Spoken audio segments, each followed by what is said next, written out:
worked over the summers there, and was really developed and mentored by a group of a group of women there, and really grew to love the Lord and love ministry. And I went on to Bible college and studied nursing for a bit, and was interested in missions, and then met me. And so we were married in 1998. People ask, where did you meet? We met. We went to the same high school together. We didn't meet at high school. We went to the same church for a time. I ended up coming into the church that she was a member of while she was off at college. And so I was at the church, she was at the church, but we didn't know each other from church. We both had signed up to go on a missions trip to northern Manitoba in Canada. And some people at the church knew of me and knew of her. Thought, a great idea to put the two of them in the back of a 15-passenger van for 38 hours as we drove. And that's where we met and got to know each other. And a relationship formed from that, and a year or two after that, we were engaged and then married in 1998. I was called out of high school after my first year of college to full-time ministry. Didn't know what that meant, but I knew two things. I knew it didn't mean pastoring and it didn't mean missions, because those were off the table. I was going to teach, and that's what I had a desire to do. And so I went on after I got my bachelor's degree in Christian ministries. I went on to get a master's degree in Christian education. And I was pursuing that, but God saw fit to call us in a different direction. I became the pastor of a church in Indiana. I told him I'd give him a year, maybe 2 years, and 18 years later, we never planned on leaving. But the Lord saw fit to change our hearts about missions as well, and that's the path we're on there. I'll share a little bit more about that. Here's the picture I promised of our family. You saw this in some of the slides up front. You can see in the main picture there, it's a little bit older, so we've put some newer pictures in so you can meet everyone. In the back row there, you can see Christy and myself, and then next to me is our second son, Jacob. He's married now to Shelby, who you see in the lower right-hand corner. They were married in May, and they live in Indiana, the river from Louisville, Kentucky. I got to say it right because she corrects me. It's Louisville, Kentucky. Louisville. Now, how do you pronounce it? How you'd like, but they say it's Louisville.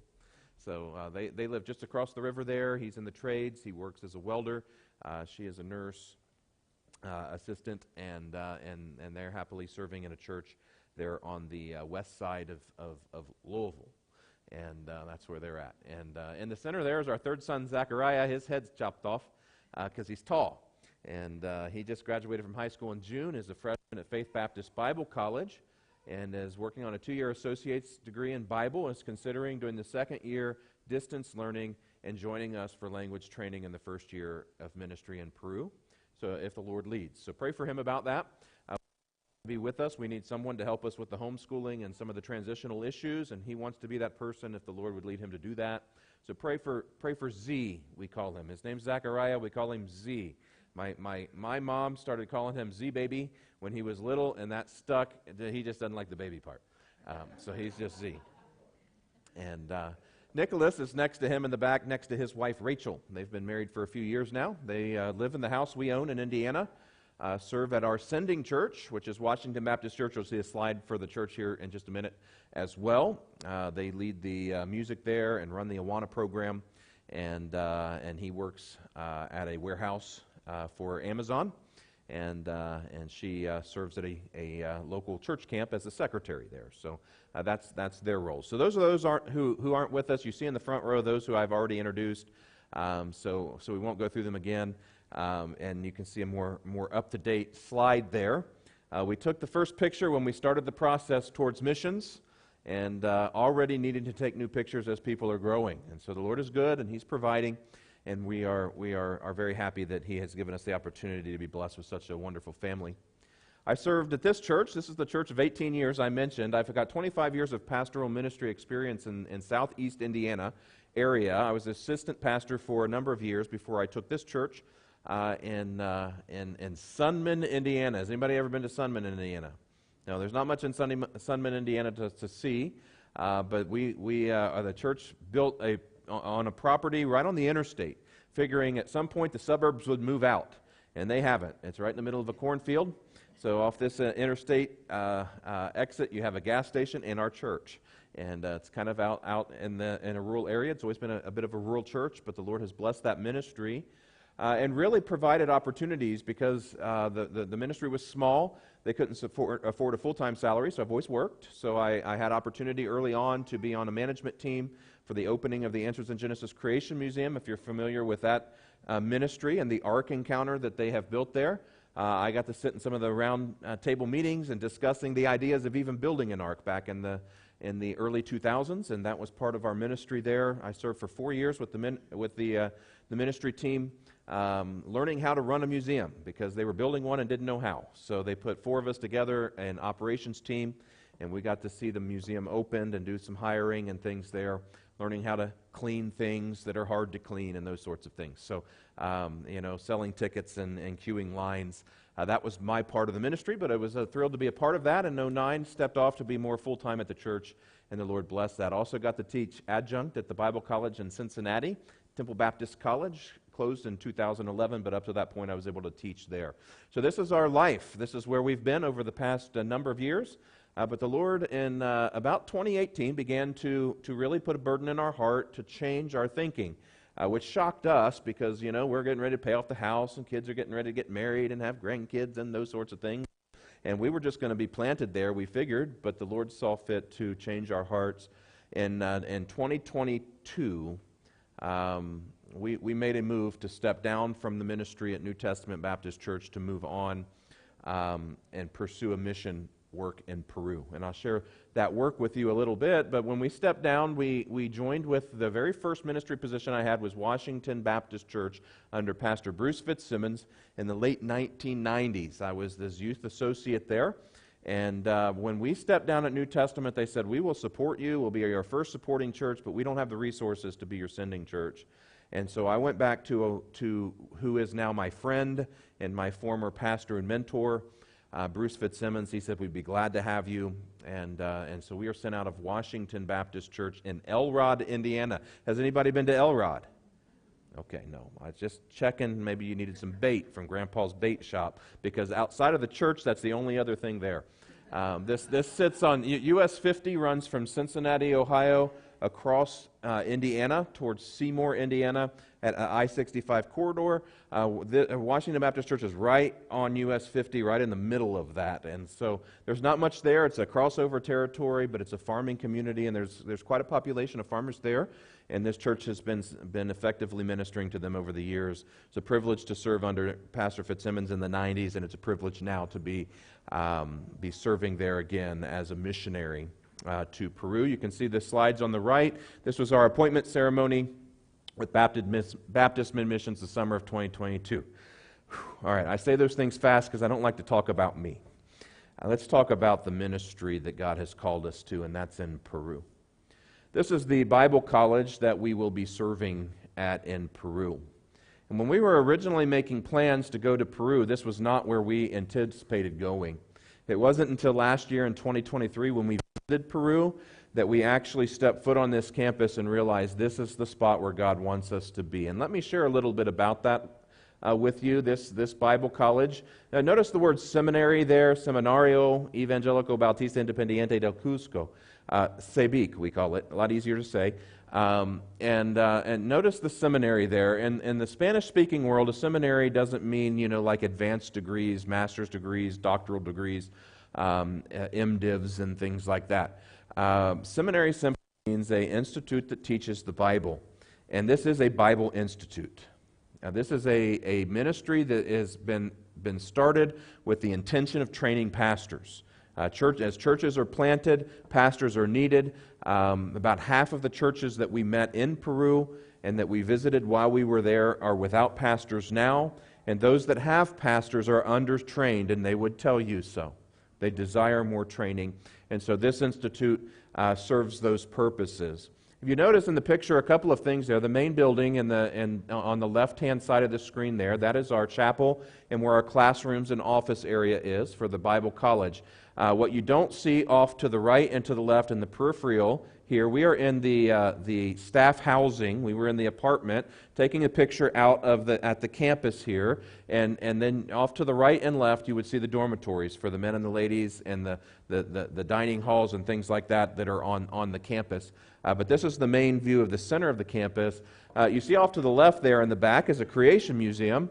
I'll share a little bit about that, but the intention of the Creation Museum is to reach into the schools of Peru with a Christian worldview, not an evolutionary worldview. And it walks through the history of Peru from a biblical perspective. And so they have artifacts in the museum, things like things that the missionaries have found over the years. There's a fossilized rhinoceros that they found in the sandy beaches of Lima. And you say, oh, that's interesting. It's really interesting because rhinoceros have never lived in Peru. So how did it get there?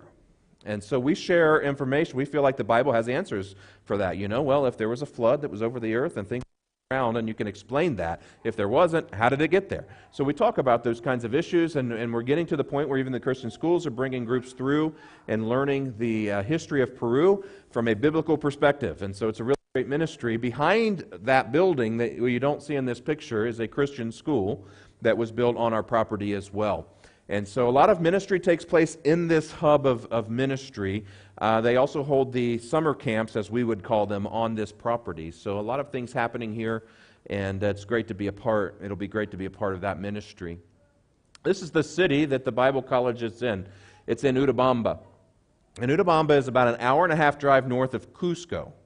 And so if you were going to visit some of the really interesting touristy type sites in Peru, like Machu Picchu or Pisac, Ollantaytambo, some of the ruins, you would fly to Lima and then get on a plane and jump flight over to Cusco, and you would take off at sea level and you would land at about 12,500 feet elevation. And it takes your breath away when you do that because it's like instantaneous. The thin air hits you very hard. So then you get in a bus, and the bus will start taking you on tours around different places, and ultimately a few hours later take you down into a valley. That is Urubamba. And the valley of Urubamba was once known as the Sacred Valley of the Incans. This is where the Incans lived. And this is why that's where all of the ruined sites are.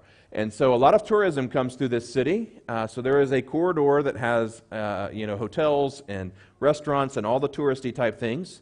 And it's one street that goes in and goes out. And that's it. Behind that, a block after, you're back into the poverty, the third world poverty. And so it's a very interesting city for that purpose. A lot of people come in and a lot of people go out. But the people that live there are very needy. And we got to meet many of them. Here's some pictures we took from the city as we began to walk around. This is kind of the main part of the city there on the picture on the left. On the right gives you an idea of transportation. For the most part, it's foot traffic.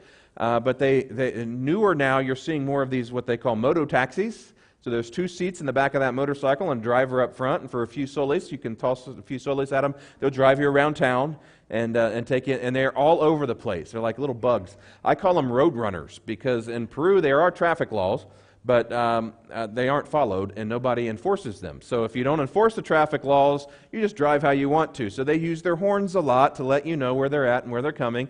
And the horns on these little moto taxis go beep beep. And so you got these little moto taxis driving all over town going beep beep. And they take off this way or that way, so I call them road runners. If you've seen the Wile E. Coyote cartoons, that's what it reminded me of while we were there. We didn't get to ride too many of those. We did most of our traveling on foot, and you can get pretty well anywhere you need to. Very difficult in Urubamba to find a vehicle with wheels in the sense of a car or a truck or something like that. We found lots of people with driver's license and no car, and we found a few people with cars but no driver's license. Go figure. So we had a hard time getting around ourselves, and it was very complicated to rent vehicles to get us moved around when we had to go a distance. But around town, and you can live pretty well walking from the Bible College anywhere you need to in town, you can get the things that you need. When we got to Peru, the missionaries said, one of the things you need to try is the ceviche. The ceviche is a Peruvian dish, and the Peruvians did ask us. They had us fix this on day one because the Peruvians asked, have you tried our ceviche? And we said, yes. And they said, did you like it? We actually did. So, yes, we enjoyed the ceviche. And they said, yeah, you're in, They really, really liked that. If you see the picture on the right, we were at the market. We picked up some fish from a stand. The man closest to us is the husband. His wife is behind her. He's unsaved, but she's saved and a member of one of our churches. So we felt safe to get the food there. Pray for him. He needs to know the Lord. and we're working on him. He's been presented with the gospel, just a little resistant there. But she's serving the Lord, and so they sold us some fish, and we took it back. You can see Z and the girls there preparing it. They did the ceviche on the plate. Ceviche is a fish that's served cold because it's not cooked. It's soaked in a lime juice, which takes the acid and gives it a cooked texture. And then they serve it with the sweet potatoes, some corn, some other things. It was quite good, and we enjoyed it. And even better than that on my plate, you can see in the back there the fried fish that they put on my plate. So I really enjoyed that. So we went to the market. We saw these signs in the window, and we wondered what they were about. So I asked the missionaries about them. A couple things to notice on this slide. Notice the bars over the windows. Very common. Most of the houses have walls around them, bars up over them. Not real friendly in the sense of welcoming, anyway. Even on top of the walls, they might mortar in some glass bottles and shave the tops off so you don't climb over. One wall we went along had a pit bull that roamed across the top of it to keep people out. So there is some risk of thievery, and people build up and try to keep people out. This sign specifically, if you see, is a depiction of Jesus and a depiction of Mary, and it reads, "We are Catholics. God knows us and loves us." And I asked the missionaries about this. He says, well, this is the Catholics' way of trying to keep the Mormons out. And so the Mormons do a lot of door knocking there, and they don't want them knocking on their doors, so they put these signs up to say, don't knock on our doors. And I said, well, why is that? They said, because the Mormon religion is one of the fastest growing movements in Peru today. And two of the largest Mormon tabernacles in the world are in Peru. This is a picture of the one I took in Trujillo when we were there. There's a larger one in Lima. And you can see each province there has a Mormon church in it. That's the picture on the right. Back behind those cars is the Mormon church in the Trujillo province. And not just that, the Jehovah's Witnesses are beginning to take a foothold there as well. I mentioned in the video that the cults are rising. And we saw a great influence of the cults when we began to understand the spiritual climate of where we were. Here's a cult that we met. We call it the Israelite cult, at least the missionaries there do. They call it that big name up there. It's basically a replacement theology where they believe that God abandoned Israel in the Middle East, and now Peru is Israel. And so they worship by building the tabernacle out in the mountains, and they burn sacrifices, and they do all these things. And you say, well, that can't be that influential. Well, Peruvians don't typically wear long beards. So if you see someone with a long beard that looks like a Hebrew, then they're probably part of this cult. And we saw many of them. This has grown over the last 10 years from one group to three in the mountains. And so the cults are growing in Peru. And it gives us another reason. So we know the primary influence in Peru is the Catholicism, but the cult influence is beginning to grow as well. And so I began to ponder, what is it that really is underneath all of this? And what I learned while I was in Peru is that when you would have a conversation with someone, their primary conversation would turn to religion. Yeah, they'd love to talk to you about religion, going to church, doing religious things, being involved in religious activities out in the mountains or going up on the mountains and doing this or doing that. But as soon as the conversation turns to Jesus, that's when they cut it off. Matter of fact, we had one man that said, you know what, I'm Catholic, and we really like what you guys are doing, except you just don't talk about Mary. And I'll share a little bit about that. This syncretistic Catholicism that we saw was quite influential. Here's a couple more of the cathedrals. This previous slide was this is the Catholic Cathedral in Utabamba. These are in Trujillo and Huanchaco. And the one on the right there is one of the oldest in the country. We didn't get to go inside of it, but we did get to go inside of the one there on the left, the one that's the yellow color. And I want you to notice the focus of some of the pictures that I took inside the cathedral.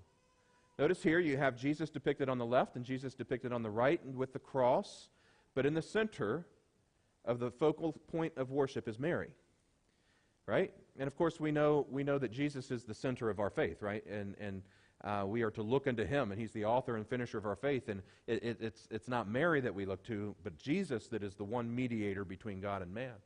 But here we have a depiction of Jesus on the cross living? No. Not alive, but Mary, very much alive. And they actually burnt incense right there at that little table to Mary. They see Mary as the mediator between us and Jesus. and then Jesus, the mediator, from there on. And so they make their prayers to Mary, they make their sacrifices to Mary, or their incense to Mary, and those sorts of things. And of course we know, by the way, that the gospel isn't just that Jesus died, but that he was buried, and on the third day he did what? He rose from the grave. And we know by the Hebrews passage, back in this Hebrews passage, if you read on, that Jesus is not just alive, but he's sitting at the right hand of the Father today. Very, very active in ministry and very active in our lives. And so what the Peruvians really need is a good dose of Jesus, right? And that's what we're going to give. And that's our heart, that's our desire, is really to take the name of Christ and to teach that way. And that's really what we want to see happen there. There's a Catholic school in Trujillo. Their slogan, we follow Mary. Right above the school. That's what it says. And this is where we met the man that we talked to and said that he didn't like that we didn't talk about Mary. Skip that. Okay, let me share a little bit. That gives kind of the climate or the culture of Peru spiritually, at least what we experienced when we were there, what we anticipate coming up against as we begin to do work in Peru. The Bible College, let me talk specifically. People say, well, what specifically will be your goals? What will you be working in? Will you just be teaching? Will you be doing this, doing that? Let me share a little bit about what we'll be doing here, or at least what we aim to do. One is church planting. People say, will you be church planting missionaries? Well, in the sense that we have students that desire to plant churches in unreached areas in Peru, and that we will be walking with them alongside as they do that, yes, we'll be involved in church planting. Will I be the pastor of a church plant? Probably not. But we will be involved in church planting. There's one of the church plants that we met in Mochi province. This is on the coastal region. This church plant met as a part of two churches working together in Peru to start a new church in an area that didn't have one, in a region that didn't have one. And so they have their morning services at their respective churches, and they go do evangelism in the afternoon on Sunday, and then they would have a Sunday evening meeting in the upper room of a widow in town. Her name was Salome. And so we went to the evening service there. There was about 30 of us up in this upper room that she had. They had to rearrange the chairs because we brought 11, and they were like, I don't know where we're going to put everybody. But they fixed that problem, by the way. They've just built a new building. And the building was on a site that was given to them by a realtor who was a Christian, and said, whenever I do a real estate venture, he builds housing, like gated communities, he's going to save the front lot for a church if there's not one in the area. And he did that, and he gave that property to them, learned about the ministry, and says, I'm so passionate about the work that you're doing, I'm not only going to give you the piece of property, but I'll build the first 2 levels of your building. And they are up. And they are meeting in the building. And so the Lord's really seen this work through and really provided for them, and a much-needed work. This sits right behind the Catholic school, right off of the square, the main kind of corridor of commerce and main social corridor of the Mochi province. And so a really great location, and God just gave it to them. And so pray for them as they begin to start that church, and they are really beginning to grow that way. The most recent church plant that we'll be probably involved with, and I say probably because this is so new. So if you've heard of the Moras salt mines, the Incans built salt mines where they would hollow out areas where the mineral water would flow in and then would evaporate down, and they would mine the salt. They still use those. Matter of fact, we have some salt from Peru that we brought back from those mines. Very easy to get. If you go to our Creation Museum, come down to Peru, see us at the Creation Museum, you can buy some salt. That we have some there. It's a nice little take-home, but it's good salt, really high-quality salt, and that's what they're known for there. Well, Moras is the city or the town that's right around the salt mines. There are no gospel-preaching churches there. We've tried twice to plant churches there in the past, and they've kicked us out. And by kicked out, what do you mean kicked out? They threw rocks at the last group until they left town. So they stoned them out of town, if you want to think of it from a biblical perspective. No one's hurt. But that's how they got them to leave. We've just purchased this building in Moras, and we're going to do things a little bit differently this time. Instead of a missionary coming in looking like me, which they don't trust so much, one of our students wants to plant this church here, and we're going to work with them to do that, so they will have a national pastor from the very beginning, and they'll work right here to plant this church. So pray for the church plant in Moras. This is very new, very early in the conversation. But we will be involved in church planting, and there are needs for that in Peru. Secondly, the thing that we'll be working with is the existing churches in Peru. There are many of them. I mentioned that about half of the churches that we visited were without pastors. We visited some churches that had great pastors. So it's this is one of them. This Pastor Saul in the picture next to me there. And this is in Utabamba. This is just out of Utabamba. If you notice in the picture there on the far left, all the way be your right, your right. That guy. Named Marcos. Marcos is one of our teachers. He was saved at 16 years old in Utabamba, married a missionary's daughter, went on to get a degree in law at the University of Mexico, now has come back, is working on a Master's of Divinity degree at Faith Baptist Bible College via distance learning, and plans to stay and teach at the Bible College. I said, Marco, how were you saved? How did you come at age 16 to come to know the Lord? He said, well, I was walking my dog. Now, anytime somebody starts a story with I was walking my dog, this is going to be good, right? So walking my dog with my dad, and the dog got off the leash and took off, and we lost the dog. And so we went looking for the dog. And they found the dog inside the Baptist church in town, which was interesting because they both claimed to be part of the Catholic tradition, but neither of them had ever been in a church. And his dad said, we ought to go to church. We'll come to this one. And so they started coming to the church. The gospel was presented to them. He and his dad were both saved as a result of his dog getting loose and going in this church. He said, so I was saved by my dog. I said, well, that's good. That's good. So we went to his church this evening. So this was a Sunday morning service that you see here. The singing and the video took place at this church that you're looking at here. That evening we went to Marcos' church.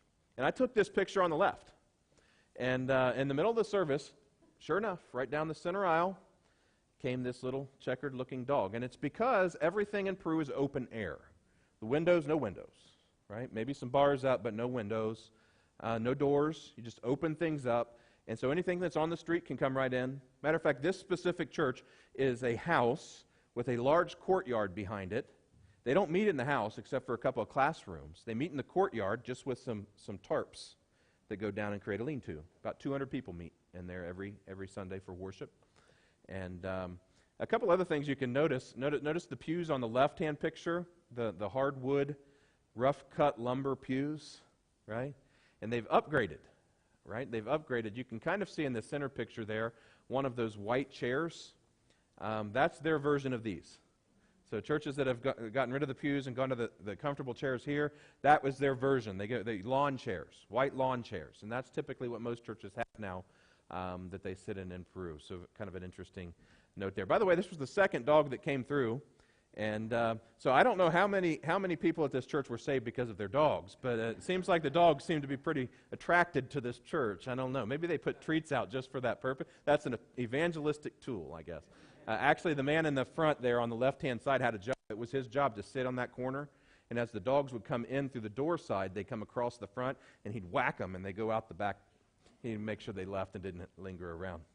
So I told the dog story once, and I had a guy say after the service, he says, I've got you one up. I was sitting in a church service. He says, somebody kept punching me in the back of the shoulder, and I said, man, I'm going to get mad here in a minute. And I turned around, I was face-to-face with a horse.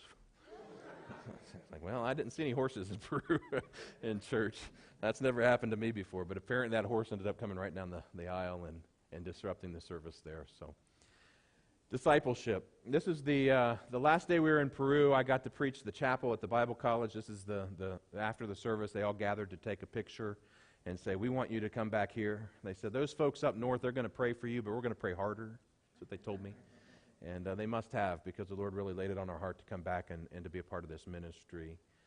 These are the faces of the young men who desire to be the next generation of pastors in Peru, next generation of church planters in Peru. And they say, we just need somebody to show us where to go, how to do it, and what we need to do along the way. And that's what we feel like the Lord has led us to. People call it theological education. I call it pastoral mentorship. The Lord's just given us a heart to walk alongside of these young men and disciple them. And that's really what we want to do. So, in a sense, we're doing discipleship ministry. And by the way, you see that group that's up there on the screen? From what I heard, and I can't verify this, but the source that gave me this about 2 weeks ago when I met him, he's a former missionary from this very region. He said last time he talked down there, about half of those students have just quit because the college, they're just not sure the college is going to be around to sustain, because there's no missionaries there right now. And so we've been able to bring in a interim director to keep the school open for 2 years. And the hope is I can get there in 2 years.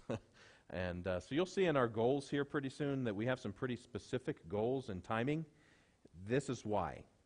When he steps down in 2026, we want to be there for that transition. So we'll share a little bit more about that. And then, of course, there's education, right? Teaching. That's what I said I was going to do one day. And the Lord has saw fit to give us an opportunity to go here and teach. Of course, there's the theological education side. There's the Christian school that meets on our campus for the K through 12 grade folks. By the way, this class, anyone want to guess what Pastor Juan is teaching in this class? At a Bible Institute level. These guys, most of these students came in not knowing how to read or write. You want to know what anyone want to make a gander at what they're learning? No. This is Hebrew. Hebrew. Right? This is an effective model that has been created here. And these are the Peruvian pastors teaching Hebrew. Hebrew beyond what I knew about Hebrew. He was teaching stuff I didn't know. I didn't want to tell him that. But I'm not a Hebrew professor. He is. And he was doing a great job. These are our 3rd and 4th year students when we were there last fall. So I'll give you some faces to go with the folks. You say, what about the ladies? What are they studying for? Teaching the Christian school, be involved in the ministry, whatever way the Lord would lead them to be. And they're welcome. Worldview. Talked about the Foundation Museum, talked about the camps that meet. We got to go through the museum, really neat experience. And I'll share one of those experiences, I think, with the next slide. Is it the next slide? It is. So Christy and I celebrated our 25th wedding anniversary while we were in Peru last year. So we said, we got to do something to celebrate. And Peruvians love to celebrate, let me just say. We were on campus when the director at that time, his name was Pierce, had a birthday. And they invited us to his birthday party. And so we went down and sat in this little courtyard, and they had cake and all of the things that you would think you would have for a party. And they got ready to dish it all up, and then they sang Happy Birthday. And they sang, and they sang, and they cheered, and they sang, and they sang, and they cheered. And then they got done with Happy Birthday, and you're expecting them to cut the cake? No. They had a second birthday song we had to sing. And they sang, and they sang, and they sang, and the end of that one was, they have to count the number of years he is old. Uno, dos, and he was like 39. And I was like, we're never getting cake. They just like to draw celebrations out. That's what they love to celebrate. And so we were at a church, the church where the dog was walking down, and they had an anniversary. You know, we would get up and say, any anniversaries today, right? And we'd say, yeah, I got an anniversary. Well, let's sing a quick happy anniversary. No, like a 25-minute anniversary session where they brought them up and they grilled them and roasted them, and they had to do all sorts of stuff in front. They just love to celebrate things. And so we're like, well, let's do something celebratory for our 25th anniversary. So we went to Ollantaytambo, which is one of the ruins. That's the picture on the right. And afterwards, we had a traditional Peruvian celebration meal. And it's on the left. It's what Felicity and Fawn have in front of them. Any guesses what we are eating here, besides you who ate it? You ate it too. Anyone want to guess? You can kind of, I don't know if the picture there, it's hard to see. I make it small because, you know, there's a lot of times kids around. Somebody said it? Squash or potato? No. Guinea pigs. Yeah. It was guinea pig. Koi, they call it. And so that's what the girls have in front of them. Gabriel and his older brother Z had one as well. I had a steak, which is what you see in the middle picture there, which is also quite good. People ask what the alpaca steak tasted like. It was more of, if you've ever had, it was kind of that texture, more of a, it wasn't real tender, we'll say. But it was a good steak.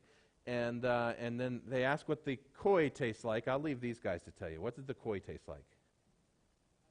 She thinks rabbit. He thinks chicken. Probably somewhere in there. It's very tender. Tastes like guinea pig. That's what she, so that's just right. Yeah. So, Yeah. I have to ask her first next time.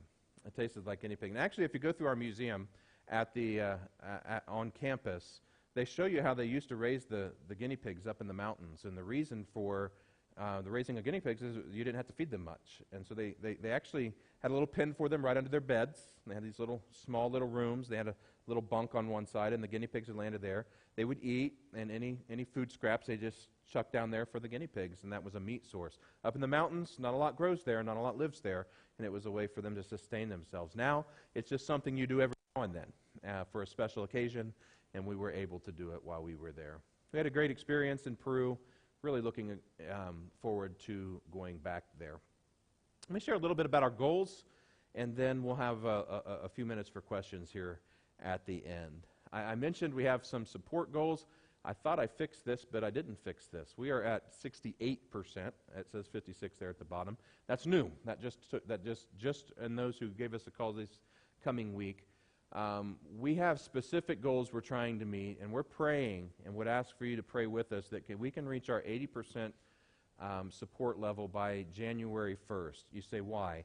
Because Baptist Mid-Missions are the agency we're involved with. Once you're at 80%, will allow us to start planning for our arrival in Peru. Allow us to start researching our language school and things. We would like to start working on that in January. And so we're praying that the Lord would give us that additional 12% by the end of the year so that we can start having those conversations in January. So if you would pray for us about that. The reason, again, for that is this. This is our kind of timeline. I'm working on a terminal degree at Bob Jones Seminary. And I plan on defending my dissertation in the spring of 2025. That's next spring. And so long as we can do that and get our support where we need it to be, we can do our launch seminar over the summer and start language training next fall. That's our goal. That's our desire. That's what we want, because that would allow us to go and start our ministry in Peru in 2026 when the active director steps down. We can be part of that transition. That's our goal. That's what we are praying for. Again, God is in control of the timing. We understand that 100%. And if He slows the timing down, we will graciously step back and say, yes, Lord. But He says, we have not because we ask not, and we ask. And so we have cards back there. If you take one of our cards, here's the deal. If you take one of our cards voluntarily, okay, that is a commitment to pray for us, all right? Put that somewhere in your Bible, right? If you take one of our cards because our daughter hands it and sticks it in your face, right, please pray for us. But I won't see that as such a commitment for that.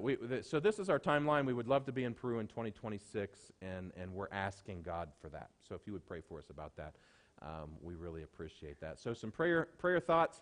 You can see, by the way, on the map here, the region that we'll be working in southern Peru is around Cusco. He said this will point up here. I'm going to point up here. Yes, up here is Trujillo. We have a Bible college there as well. And I also know of a Bible college here, and here, and here. We'll be loosely connected with all of them. Right? We're not limited to one or the other if we can help them. But our primary ministry will be in Cusco. If you pray for the 80% by 2025 so that we can start having the conversations about a 2026 arrival in Peru, we'd appreciate that. If you'd pray for our travels, we have just a small leg left on this trip. We left Indiana at the end of June, and we plan to be back home by Thanksgiving, Lord willing. But right now, the mountains don't look too good to pull a camper through. So I pray about that. We're doing some things to the truck to try to make sure it can get through with the camper and not have too much problems getting some chains and things. But pray that just the snow will just all go away for a few days, 2 weeks from Sunday, so that we can get through the mountains and get home. But the Lord has, and I could tell you some testimonies, I don't have time for it, the testimonies of how God has protected us on this trip. We're in our third vehicle pulling the camper out here, but we haven't missed a thing. God has provided for everything along the way, and we're so thankful for that. And then pray for school. That's a little bit of an old prayer request, but it's still there. I still have to get my dissertation done before I can defend it, so pray for that. It's been a little hard on the road, in the camper, doing different things, but I have been able to keep pace with that. And then our son, this is his first time in college, and he said, Dad, I didn't know when you got to college how much you had to read. Yeah, got to read some things. So he is adjusting. That's new for him. And then all of these guys you see here are in school. and they homeschool. But they're homeschooling from the back seat of a truck or the inside of a camper or wherever we happen to be. And that makes it complicated. So, yeah, or at a house, which happens to be where we are today. So we thank the Lord for all of those places, but it is kind of complicated. So pray about that for our group. So that kind of is a snapshot. As much as I can fit into a 40-minute time slot, I just fit in. So I'm sure you have other questions. We're going to have a little Q&A time here right at the end, and then we'll be around. We'd be glad to answer any questions that you have. But with that, are there any questions about us, our ministry, the economy, which I can't answer, but you can ask them. No, we are doing language school in Costa Rica. They've tried to do missionary language school in Peru before. Didn't go very well. There's not an official school there. So we are going to do 2 semesters of official training in Costa Rica, which will give us some of the basic things, kind of like a kindergarten knowledge, and then we'll immerse ourselves in Peru. But we won't want to do that before we get kind of a foundation. And there will be some cultural training, and it will be an immersion program that we'll be in Costa Rica. So we will be 100% surrounded by Spanish-speaking all the time. So that's the goal. So yeah, we'll do Costa Rica for 2 semesters. If we start in the fall, that means by May of 2026 we'll be done with that training and ready to make a plan for arriving in Peru. Yes? It's about 4 to 1. Yeah, it's about 4 to 1. It moves, you know. Yeah, it's good. When we were there, we felt like we were filthy rich. But people ask about the living costs as well. It really evens itself out because of how we desire to live. I mean, if you live like a Peruvian lives, you can live for next to nothing. But housing costs are really low in Peru. Food costs, for the most part, can be low unless you want to drink milk. Then it's really high because they don't drink much milk there. So you have to pay for that. If you want to drive a vehicle, those are very expensive. Fuel is super high in Peru. So that's really high. So if you're going to drive a car and you're going to eat the way that you're used to eating and you're going to live in a house, the house is less, the car is more. What it basically does is even out. It's about the same, really. Dollar for dollar, living there, living here, is how it breaks down. And it's not super high like if we were going to Japan, but it's not super low either like some of the other third world countries that you would go to. Yes? So what does 12% look like in terms of dollars? In terms of dollars, it looks like, well, let me say it this way. This is the easiest way to say it. For every $100 a month that is committed, we gain about 1%. We gain actually a little more than 1% that way. So it looks like about $1,100 more a month committed. And that's just For the 12%, yeah. And then we got to get the rest. Yeah, then we got to get the other 20, yeah. And when we're praying for that, you can say, well, that sounds like a lot. And it does. It is a bit aggressive. But we've been at churches, some Sundays, 2 churches, since the beginning of January. And there's a lot of churches that have things in motion right now. We just heard from 3 of them last week, and it bumped us almost 11%. So we know the Lord can do it if He desires to do it, and so we're just asking for that. But that's what it looks like. Like I said, it's about every $100 a month committed is about 1% of our support need. It's not that high. It's less than that. And if you want to know what the specifics are, I can tell you that later. Be glad to do that. Other questions? It's 25 till everybody's saying, zip it, right? No, that's early. Oh, that's good to know. No, so I was at a church and I asked for questions and it was just like, and I was like, I can stand here in awkward silence for a long time. So, yeah, I won't make you ask questions, but if you have any more, I'll feel them now. We'll be around. I'll be glad to share. Do you have a question?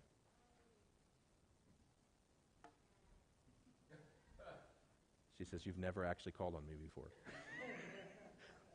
You can ask me later, too. Okay, brother. Thank you.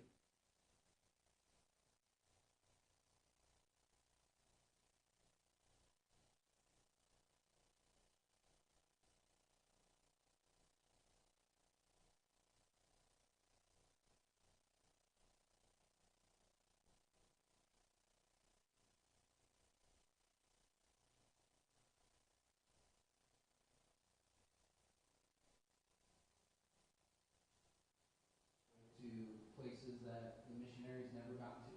And we get to be a part of that as we partner with ministries and partner with National Church and equip them to carry the gospel even further. So I'm excited for what God's doing in Peru. We will be praying for you, and we'll, in the days and weeks ahead, pray what else we can do to get behind you guys. But it's just great to see that God is working. So, not to take any more time for tonight, let's close with a word of prayer and stay, visit for a while, get to know the Stripes, get to talk with the kids. They're fun. It's just a great family. So, I'm going to ask Ben Sparks, would you close us in prayer tonight and pray specifically for the Stripes and the churches in Peru? Father God, again, thank you